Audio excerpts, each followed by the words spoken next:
तो बच्चों, हिंदी कुमार भारती कक्षा 10वीं की इस विषय में जो हमारी 4 नंबर की जो कविता है उसका नाम है मेरी स्मृति। इस कविता का आज हम अध्ययन करेंगे। सबसे पहले मेरी स्मृति ये जो कविता है यह हाइकू विधा के अंतर्गत आती है। आपको मालूम होगा साहित्य की अनेक विधाएं होती है। कहानी, कविता, संस्मरण, एकांकी, नाटक, उपन्यास, उनमें से एक कविता है और कविता हाइकू में है। हाइकू यह जापानी शब्द है। इसके बारे में मैं आपको बताता हूं कि हाइकू यानी क्या। इस हाइकू कविता के कवि है डॉक्टर रमाकांत श्रीवास्तव। ये उनका चित्र है। ये कविता के कवि है। अब कवि ने इस कविता में किन बातों पर जोर दिया है वह देखेंगे।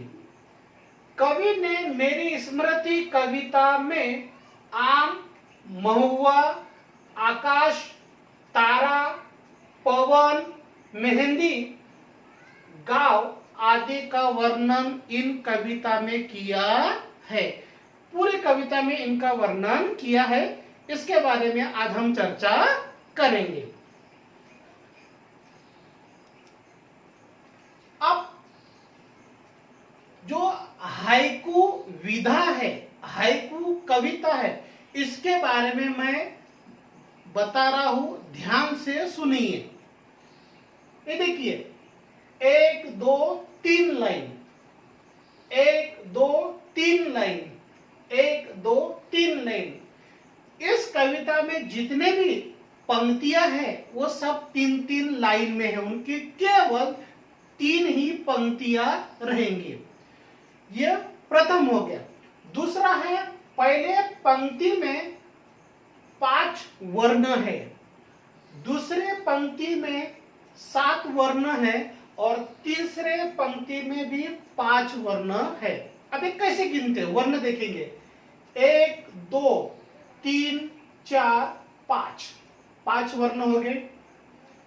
1 2 3 4 5 6 7, 7 वर्ण हो गए।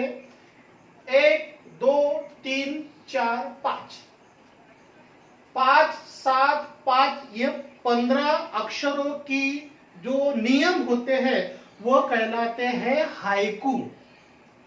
आएगा समझ में? सभी जगह पर 17-17 वर्ण की पंक्तियां मिलेंगी, इसलिए इस कविता को हाइकू कविता के नाम से जाना जाता है। अब देखेंगे कविता का भावार्थ।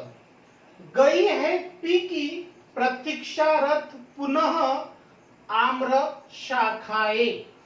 कवि कहते हैं गई है पीकी, पीकी यानी कोयल, आम्र शाखाए, आम की डाली पर से कोयल चले गई है।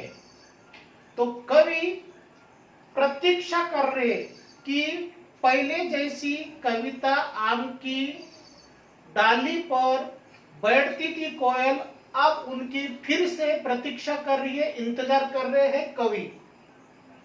कवि ने यहां पर कोयल जो चले गई है उसका वर्णन यहां पर किया है कि फिर से वो कोयल आना चाहिए आम के डाली पर बैठने के लिए, फल खाने के लिए। दूसरी हमारी जो हाइकू पंक्ति है, महुआ खड़ा, यहां पर और एक बताने लायक है कि जिस प्रकार कोयल चले गई है आम की डाली छोड़कर, उसी प्रकार इसके पीछे का जो भावार्थ है, मतलब है, वो है जिस प्रकार कोयल आम की डाली छोड़कर चली गई है, उसी प्रकार कवि भी अपना गांव छोड़कर शहर में आ गया है। और जिस प्रकार आम को फल आएंगे,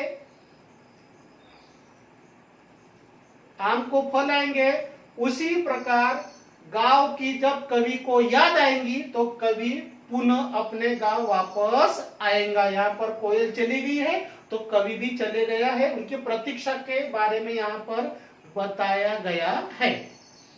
महुआ खड़ा बिछा श्वेत चादर किसे जोहता। यहाँ पर भी 5, 7, 5 ये है, नियम है। तो महुआ खड़ा बिछा श्वेत चादर किसे जोहता। जोहता यानी इंतजार करता हुआ।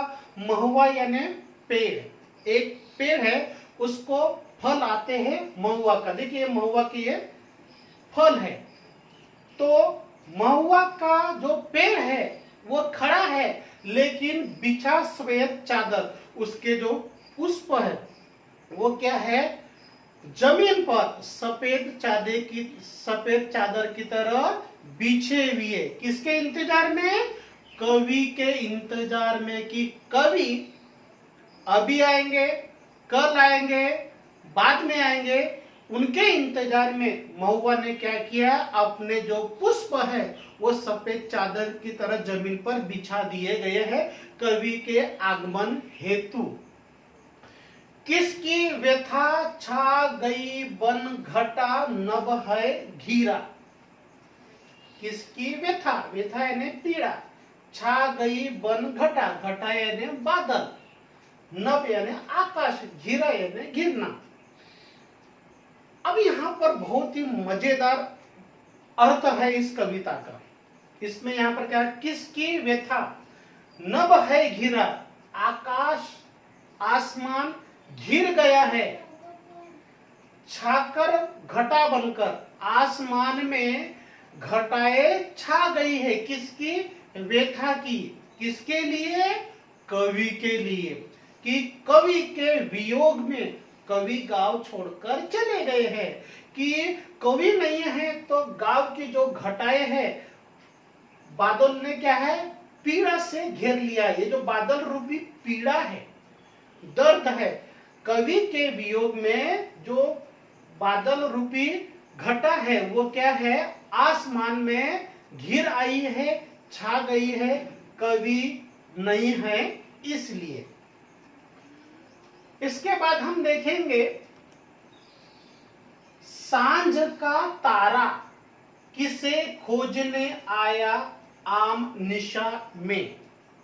यहां पर भी तुमको 17 पंक्तियां मिलेगी, यहां पर भी 17 पंक्तियां मिलेंगी, इसलिए इसको हाइकू विधा कहते हैं। सांझ का तारा, सांझ यानी संध्या, शाम के समय, तारा यानी टिमटिमाते तारे। किसे खोजने आए, संध्या हो गई है और संध्या के समय, सांझ के समय जो तारे हैं टिमटिमाने लगे हैं, वो ढूंढ रहे हैं आम निशा में। आम ने निशा ने रात, रात में रात फैल गई है, आम ने फैलना, रात फैल गई है और रात फैलने पर तारे टिमटिमाने लगे हैं। वे खोज रहे हैं, किसे खोज रहे हैं, कवि को, कि कवि अपने गांव वापस लौटेगा और मैं उनको रास्ता दिखाऊंगी और वो गांव अपने पहुंच जाएगा। इसलिए तारे भी क्या कर रहे हैं, कवि को गांव पहुंचाने के लिए मदद कर रहे हैं। अगली पंक्तियां देखेंगे हाइकू की। कौन संदेशा ले पवन आया है, सुनने तो दो। ये कवि डॉक्टर रमाकांत श्रीवास्तव जी। पवन यानी हवा, संदेशा यानी संदेश, सुनने तो दो। कवि को महसूस होता है कि एक हवा का झोंका मेरे बदन को छू रहा है। ऐसा प्रतीत होता है कि मेरे गांव से कोई संदेश आया है, वो मुझे छू रहा है, इसलिए वो मुझे कह रहे हैं कवि कि मुझे सुनने तो दो। यहाँ पर इसका मतलब होता है